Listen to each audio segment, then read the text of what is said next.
संगीत का असर। एक बार एक राजा शिकार के उद्देश्य से अपने काफिले के साथ किसी जंगल से गुजर रहा था।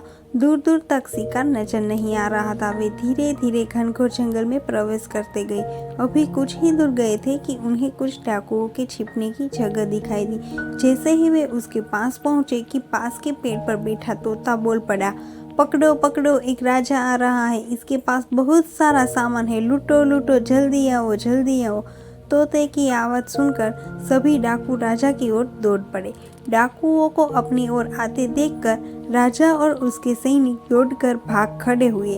भागते भागते कोसों दूर निकल गए। सामने एक बड़ा सा पेड़ दिखाई दिया। कुछ देर सुस्तान के लिए उस पेड़ के पास चले गए। जैसे ही पेड़ के पास पहुंचे कि उसे पेड़ पर बैठा तोता बोल पड़ा, आओ राजन, हमारे साधु महात्मा की कुटी में आपका स्वागत है। अंदर आइए, पानी पीजिए और विश्राम कर लीजिए।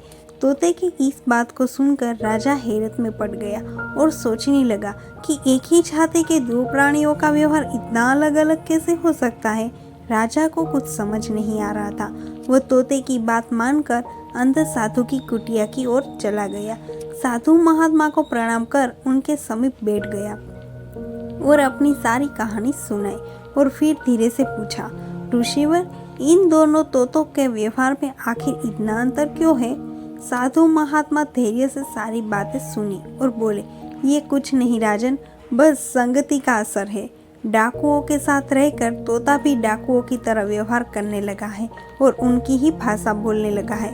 अर्थात जो जिस वातावरण में रहता है वह वैसा ही बन जाता है। कहने का तात्पर्य यह है कि मूर्ख भी विद्वानों के साथ रहकर विद्वान बन जाता है और अगर विद्वान भी मूर्खों के संगत में रहता है तो अंदर भी मूर्खता आ जाती है। इसीलिए हमें संगति सोच समझ कर करनी चाहिए। मेरी कहानी पसंद आई हो तो लाइक करें, शेयर करें और सब्सक्राइब करना ना भूलें।